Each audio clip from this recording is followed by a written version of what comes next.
What is Bitcoin? Bitcoin is a software, and it's a distributed software to operate a peer-to-peer network between members who are all equal on the network. They're all peers.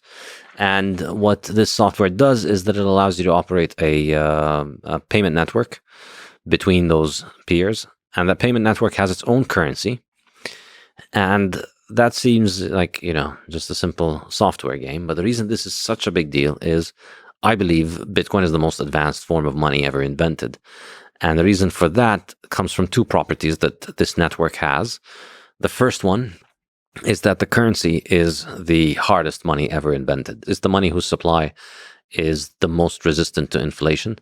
It's the first monetary asset that we've ever invented that is guaranteed to be fixed in its supply, that cannot be increased beyond a certain number. So there's only ever going to be 21 million Bitcoins. And that's a qualitative leap forward in our technologies of money. All of our monies leak, essentially, because people can always make more and more and more of them. The best money is the one that leaks the least, which is gold, because it only leaks 1.5%. In other words, your share of the gold stock is diluted by 1.5% every year. Ideally, you'd like it to be zero. Bitcoin is currently at around 1.8%, headed towards zero. So it's the first money that we've ever had that goes to zero in terms of terminal supply. So there'll never be more than 21 million Bitcoin. And I think that's a huge deal because, as I said earlier, money is always whatever is the hardest to make. And now Bitcoin is the hardest thing to make. And then the second property, which is extremely important as well, is the fact that it operates without the need to trust in anybody. It doesn't have a party that is in charge of it. It doesn't have a central authority that can, it's, as I said, it's peer-to-peer. So it only has users. It doesn't have any admins. There's no authority in charge of Bitcoin that can take your Bitcoin, that can stop you from using Bitcoin, that can change the rules of Bitcoin. They can't make more of it. So it's fixed. It's available for anybody in the world. It's the hardest money ever invented. And it is absolutely, I think, an enormously significant invention because if you read the Fiat standard and the Bitcoin standard as well, you'll see my perspective for why I think a very large number of problems in the world are caused by easy money, are caused by inflation, and caused by government having access to essentially an infinite recourse to people's wealth. And I think Bitcoin fixes this because it allows us to have money that has the salability of gold across time, meaning it holds its value across time like gold, but much better than gold. But also it is similar to Fiat in that Fiat can travel quickly, but Bitcoin can travel even faster than Fiat. So it combines gold's salability across time with Fiat's salability across space in one immutable package that nobody can change and nobody can control. Can you define the word salability?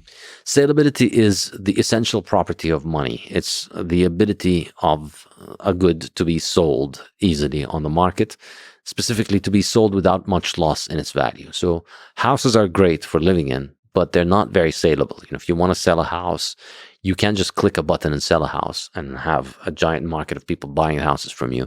You need to find somebody who wants the exact house that you have with the exact specifications that you have. And because, houses are not identical, there's no liquid giant market for people to just buy and sell identical houses from.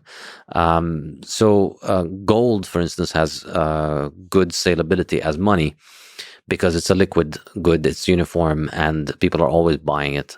Fiat dollars have great sellability because everybody's always buying and exchanging dollars for other goods. So if you have $100 bill, you can easily get rid of it and you'll get $100 worth of stuff for it. If you have $100 worth of stuff, it's harder to get rid of it. If you have $100 worth of phone, it's not as easy to spend it as a $100 bill. That's salability.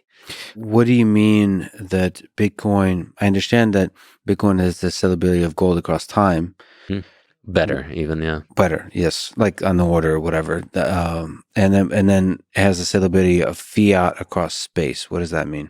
So if you remember when you asked me what is the advantage of fiat, what is the advantage it offers us, it's cheaper to move fiat across space than it is to move gold.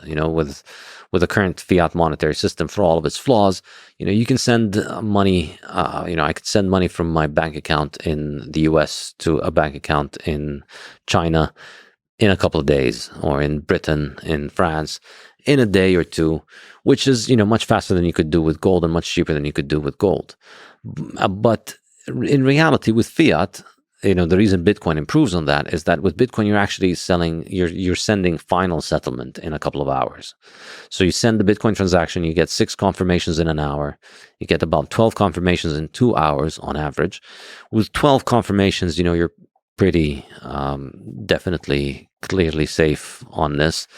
So within a couple of hours, you could send $1 billion across the ocean and have final settlement on them. It's not just that you've sent a credit obligation that's going to need weeks and months to settle, which is the case with fiat. So it is faster than fiat, effectively. So it's harder than gold and faster than fiat. That's a good way of putting it.